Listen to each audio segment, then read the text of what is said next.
s'il y en a un qui n'a pas sa langue dans sa poche, si est bien Daniel Riolo. Le journaliste de 52 ans s'est fait une spécialité de participer à des débats enflammés, que ce soit dans son émission l'After-Foot sur RMC ou bien sur les réseaux sociaux.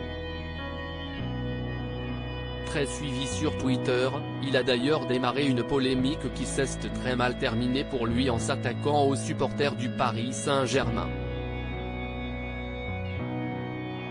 Dans son viseur, l'une des stars du club de la capitale, le Brésilien Neymar, qui réussit un début de saison formidable après une dernière année contrastée. Les supporters du PSG qui soutiennent Neymar après 3 pauvres matchs en oubliant le mal qu'il a fait au club et se plaignent de Mbappé sont à mon sens au niveau zéro du supporterisme. Ces gens-là sont destinés à être des cocus à vie, a-t-il lancé à leur encontre. Un tweet qui n'est pas resté sans conséquence puisque d'après les dires du compagnon de Géraldine Maillet, il a été attaqué de manière très virulente par la suite et n'a pas hésité à répondre aux provocations, se faisant bannir de Twitter après plusieurs signalements sur la plateforme.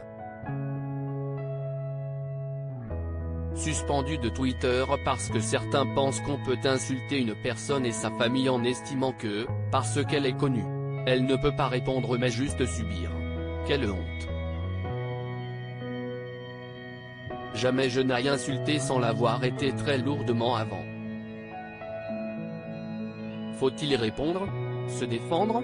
Si est-il la seule question, réagissait-il sur son compte Instagram par la suite.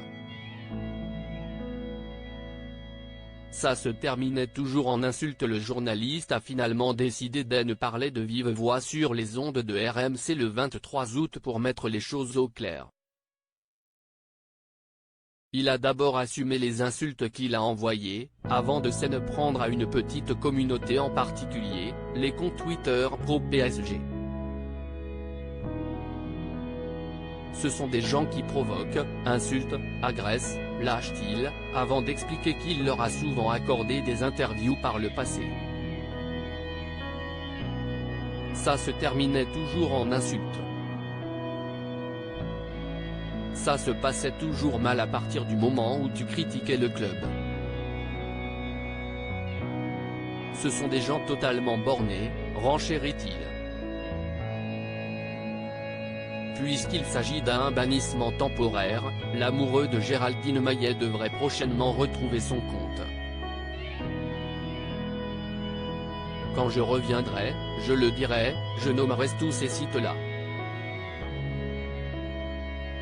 Tous ceux qui ont gagné des abonnés en reprenant les propos contenus dans l'After-Foot. Ils se sont fait du beurre sur notre dos, conclut-il. Ambiance.